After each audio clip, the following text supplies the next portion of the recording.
আমি তৃতীয় শ্রেণীতে পড়ি। আমি একটি কবিতা আবৃত্তি করব। কবিতাটি লিখেছেন মেহেদী সম্রাট। কবিতাটির নাম এ কোন অদ্ভুত স্বাধীনতা। স্বাধীনতা মানে কি শুধুই ভূখণ্ডভাবে কাটাতার? স্বাধীনতা মানে শুধুই কি একটি পতাকা আর মানচিত্রের অহংকার? ব্রিটিশ বেনিয়া তারা নাম তাড়িয়েছে লুট হানাদার। আজও তবে কেন উদ্যত হয় শোষণের হাতিয়ার? দিকে দিকে আজও কেন লুটের আমির সমাবেশ? আজও কেন মরে শ্রমিক সুনিঃশ্বাসের হুঙ্কার?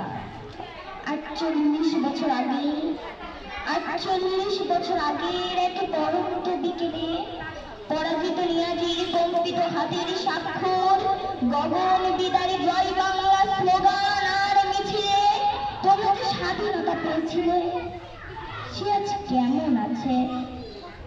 তোমার বোনের সম্ভ্রম দিয়ে রক্ত জোয়ারে ভেসে ৯টি মাস শেষে গলে যাওয়া পিতার লাশ পুড়ে যাওয়া ভিটে দেখে, ফসলের মাঠে রক্ত উঠোনের রং লাগছে দেখে ১,৪৭,৫৭০ বর্গ কিলোমিটারের ধ্বংসস্তূপে দাঁড়িয়ে তোমরা যে স্বাধীনতা পেয়েছিলে, সে আজ কেমন আছে?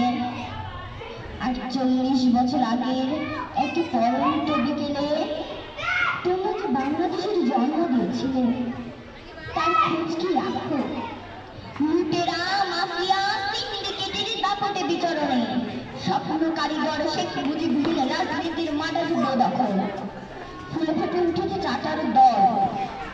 বঙ্গবন্ধুর কর্মচারীরা আজ ভয় করেছে ত্রাণে।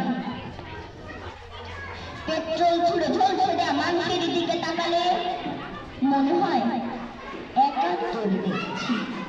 দেখছি আগুনের লেলিহান শিখায় হানাদারের বই খেলা। এই কোন স্বাধীনতা? কেউ যেন মানছে না কাউকে, জনতা মানছে না আইন, রাষ্ট্র মানছে না জনতার দাবি। কৃষকের ধান খেতে শতবার মূর্খের মিছিল দেখে বারবার মনে হয় এটি স্বাধীনতা নয়, স্বাধীনতা নয়, এ যেন উপহাস, এ যেন সংশয়, এ যেন ভয়। ধন্যবাদ।